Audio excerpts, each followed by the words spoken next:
Bonjour à toutes et à tous. Nous allons nous occuper aujourd'hui des mots de passe.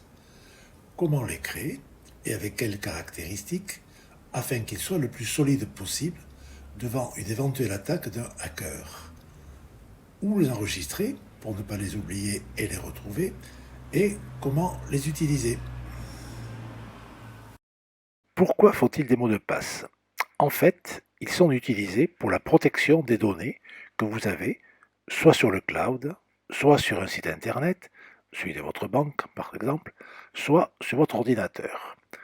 Pour que la protection soit efficace, il faut utiliser un mot de passe fort dont nous verrons les caractéristiques plus tard. Pour vous protéger des pirates, il faut leur compliquer la vie et c'est pour cela que le mot de passe doit être fort. C'est comme pour votre maison où vous ajoutez une alarme, des portes blindées, des sirènes, des vitres anti-infraction, etc. pour retarder le cambrioleur qui finira par se lasser. C'est pour cela que votre mot de passe doit être difficilement cassable. Il doit comporter au moins 12 caractères. Il doit comporter des majuscules, des minuscules, des chiffres et des caractères spéciaux comme l'arobase, l'esperluette, la dièse, le signe dollar ou le livre ou en euros, etc. Ce mot de passe solide, difficilement cassable par le pirate, ne doit pas comporter des informations personnelles comme votre nom, votre prénom, le nom de votre femme, de vos enfants, votre date de naissance, le prénom de votre chien, le nom de votre chien ou de la belle-mère, mais également pas de suite numérique logique 1, 2, 3, 4, 5, 6, 9, 8, 7, 6, 5, 4, 3, 2, 1, pas de mots du dictionnaire ou de combinaison du clavier. Pour créer un mot de passe solide, vous pouvez vous servir de générateurs de mots de passe. Ces générateurs, vous les trouvez sur Internet. Dans ce générateur, vous pouvez demander à ce que le mot de passe contienne le nombre de caractères que vous souhaitez, ici 12 caractères ou supérieurs, des minuscules, des majuscules, des chiffres et des caractères spéciaux. Les plus connus sont mot de passe.xyz. Le deuxième, c'est LastPass. Le troisième, c'est un password. Et le dernier que je vous donne, c'est Dashlan. Une autre méthode pour créer un mot de passe solide est de partir d'une phrase connue ou une phrase que vous connaissez et que vous n'aurez pas de difficulté à retenir. Cette phrase est appelée phrase maître. Vous permettra de créer un mot de passe qui s'appelle maître, facile à retenir pour vous. Ce mot de passe vous permettra d'accéder à tous les autres mots de passe, comme on va le voir par la suite. Il faut d'abord choisir une phrase que vous pouvez retenir sans difficulté. Ici, pour l'exemple, voilà la phrase que j'ai choisie. Convenez avec moi qu'elle n'est pas compliquée à retenir. Nous prenons les initiales de cette phrase, y compris les ponctuations et les majuscules. Cela donne le mot de passe suivant. Vous décidez de remplacer tous les A par l'arobase et tous les L par des chiffres 1 et vous créez un mot de passe fort, c'est-à-dire qui comprend 12 caractères, des lettres, des chiffres, des minuscules, des majuscules et des caractères spéciaux. Voilà un mot de passe maître et fort dont il est facile de se souvenir à partir de la phrase choisie au début. Une autre méthode pour créer un mot de passe maître est également de choisir une phrase de votre choix. Par exemple, celle-ci, je suis le plus beau. Ensuite, je supprime les espaces entre les mots.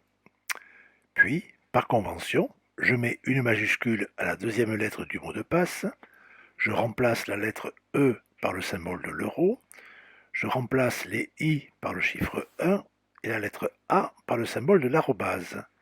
J'obtiens ainsi un mot de passe correspondant aux caractéristiques souhaitées, c'est-à-dire fort et facile à retenir, car c'est moi qui ai choisi la phrase et les conventions pour faire le mot de passe. Une erreur également à ne pas commettre est d'utiliser le même mot de passe pour plusieurs sites. Il faut sectoriser les mots de passe, c'est-à-dire que chaque mot de passe est unique et ne correspond qu'à un seul site. Nous allons voir maintenant les différentes méthodes pour conserver et retrouver les mots de passe. Vous avez créé des mots de passe forts, difficiles à retenir. Il faut donc les noter quelque part afin de les retrouver, car la mémoire seule ne suffit pas. Première méthode, les bouts de papier sur lesquels vous écrivez vos mots de passe. Vous comprenez que cette méthode a des limites rapidement au bout de quelques mots de passe.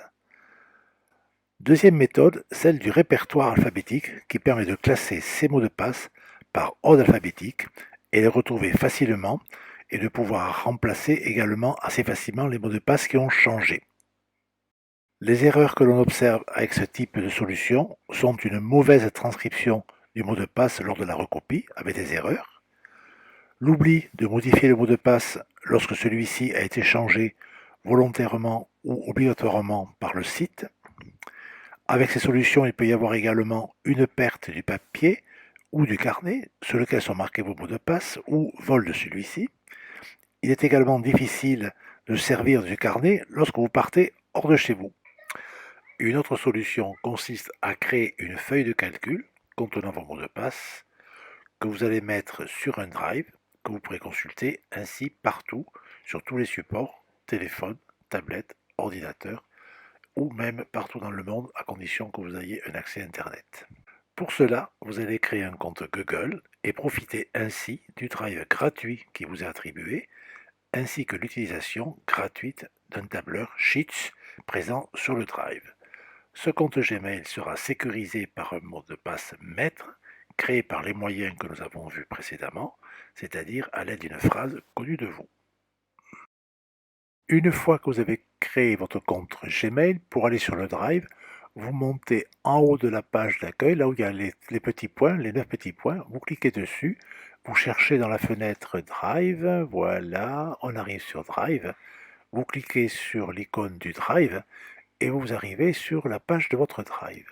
Ce que nous voulons, c'est une feuille de calcul, une nouvelle feuille de calcul. Nous allons sur Nouveau, en haut à gauche, Nouveau, voilà, on est sur mon Drive, Nouveau, et nous allons en bas, ça s'appelle Google Sheets. Google Sheets. Vous cliquez dessus et vous avez une feuille de calcul qui apparaît. Et voilà, il n'y a plus qu'à la remplir. Sur cette feuille de calcul, vous pouvez noter, par exemple, le nom du site, son identifiant et le mot de passe de ce site. Ensuite, l'adresse web de ce site et éventuellement la date de création de mot de passe et des remarques qui vous paraissent utiles. Vous voyez que lorsque vous avez entré l'adresse web de votre site, celle-ci se met en couleur et soulignée, ce qui veut dire que c'est un lien qu'il suffit de cliquer pour aller directement sur le site. Maintenant, vous avez un tableur avec tous vos mots de passe dans le cloud. Les avantages de cette méthode sont que l'accès au tableur est sécurisé par le mot de passe maître, donc très compliqué à casser. Vous pouvez consulter le tableur et vos mots de passe sur tous les supports, téléphone, tablette, chez un ordinateur autre que le vôtre ou en voyage. Il est imprimable, exportable sur votre ordinateur. Vous pouvez donc l'imprimer et le cacher chez vous. Si vous avez peur de le perdre, vous pouvez également le partager avec quelqu'un de confiance. Il est évolutif. Les inconvénients, c'est qu'il faut surtout ne pas oublier le mot de passe maître, sinon panique à bord. Mais c'est pour cela qu'il faut faire une version portable que vous mettrez ailleurs dans votre ordinateur ou imprimable que vous cacherez dans votre maison. Le mot de passe est sur le web, donc il peut être piratable, mais comme votre mot de passe est très fort, le risque est infime. La dernière méthode est l'utilisation de logiciels qui permettent l'accès aux mots de passe sécurisés et de remplir automatiquement identifiants et mots de passe des sites que vous visitez. Ces logiciels s'appellent des gestionnaires de mots de passe. Ces logiciels permettent également de créer des mots de passe forts. Les identifiants et mots de passe se remplissent automatiquement. Vous pouvez, si vous le souhaitez, conserver dans un coffre-fort numérique les cartes bancaires et documents. Parmi les gestionnaires de mots de passe les plus connus, nous avons Dashlane, qui est français, et vous pouvez le tester de façon gratuite jusqu'à 50 mots de passe, et ensuite cela coûte environ 2 à 3 euros par mois. Les autres plus connus sont un Password, le deuxième Bitwarden et l'autre LastPass. Nous verrons dans un prochain tuto l'utilisation de ces gestionnaires de mots de passe, et en particulier de Dashlane, qui est le seul français, Cocorico, et un des mieux notés. À bientôt pour de nouvelles aventures sur les mots de passe et le gestionnaire de mots de passe Dashlane.